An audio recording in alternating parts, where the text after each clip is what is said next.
Guys, so আজকাল যেখানে সেখানে রেপ হইতেছে। সো এটা একটু রেপের নিয়ে হালকা, তো সবাই আমাকে সাপোর্ট করো একটু। আর মা বোনদেরকে একটু সতর্ক, রাস্তাঘাট দেখে হাঁটবা। কিসের জন্য করলি ছোট বাচ্চাটাকে রেপ? লাগবে ওদের নামে পাবি লিখে ফাঁসির কেস। আগে ওকে মারো যেত সবার থেকে হেড, না দিলে ফাঁসি করো, সরকারের আইন চেঞ্জ। চলতে দেশে রেপ মার্ডার, এটা কেমন যুগ? আমি ধর্ষণ করা পাপীদের দেখতে চাই না মুখ। পাইলে শালাদেরকে আমি মারবো ঢুক ঢুক। মেয়েটাকে মেরে কত মায়ের খালি করলি বুক। যখন সবাই মনে মনে ভাবে এটা কথা, জানিস তোরা মাদের মনে লাগে কত ব্যথা। অসহায় মেয়েটা যখন পড়েছিল একা, এলাকার মানুষ মেয়েটার কিন্তু পাইছে বেকার। রেপ করে বাচ্চাটাকে দিছিস কষ্ট, এবার শালা হবে তোদের লাইফ নষ্ট।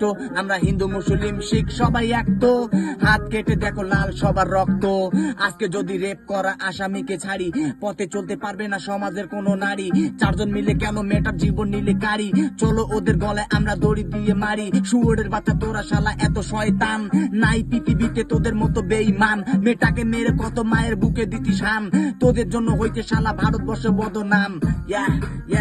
তো এই আমাকে রেপ যে রেপ করবে তাকে ডাইরেক্ট একদম ইনকাউন্টার, ফার্স্ট ইনকাউন্টার না, যে রেপ করবে তার ইনকাউন্টার আমি চাই। নাইলে আমার 5 টাকার কলম কাজ করবে যদি সরকার ওদের ফাঁসি না দেয়।